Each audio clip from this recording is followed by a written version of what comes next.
Election commission of Pakistan को मुल्क के मुख्तलिफ इलाकों से जो हल्कों के नताइज हैं वो मौसूल होना शुरू अभी भी हो रहे हैं। बहुत सारे हल्के हैं, 13 ऐसे हल्के हैं कौमी असम्बली के जिनके नताइज अभी तक इलेक्शन कमीशन को मौसूल नहीं हुए।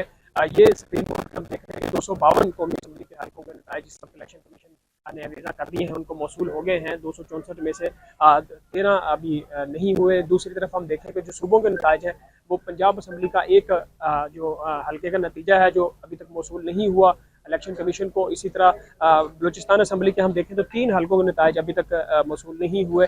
KPK के तमाम हल्कों के नताइज इलेक्शन कमीशन को मौसूल हो चुके हैं और इसके साथ सिंध असम्बली के भी तमाम हल्कों के नताइज इलेक्शन कमीशन को मौसूल हो चुके हैं। इसके अलावा हम देख रहे हैं कि अभी तक ओवरऑल मुल्क के जो आम इंतखाबात हैं उनके नताइज का ऐलान नहीं किया गया इलेक्शन कमीशन की तरफ से। अब इंतज़ार है, अब ये इंतज़ार कब तक बढ़ेगा क्योंकि 8 फरवरी का इलेक्शन हुआ और उसके बाद अब दूसरा दिन है, अभी तक नताइज का ऐलान ना होना। मुख्तलिफ सोशल मीडिया पर और इंटरनेशनल मीडिया पर एक आवाज़ उठाई जा रही है कि ये मुतनाज़ा इलेक्शन हो सकते हैं जिसके ऊपर जो EMS सिस्टम है वो बाकायदा तौर पर काम नहीं कर सका, इंटरनेट की बंदिश हुई। क्या वजूहत बनी कि इलेक्शन कमीशन अभी तक मुल्क में आम इंतखाबात के ऐलान का नताइज का ऐलान नहीं कर सका, ये एक अहम पॉइंट है। लेकिन हम देख रहे हैं कि मुख्तलिफ जो हल्कों के नताइज हैं वो यहाँ पे उसमें जैसे जैसे इलेक्शन कमीशन को आ रहे हैं वो इस स्क्रीन पर यहाँ पे अपलोड कर रहा है।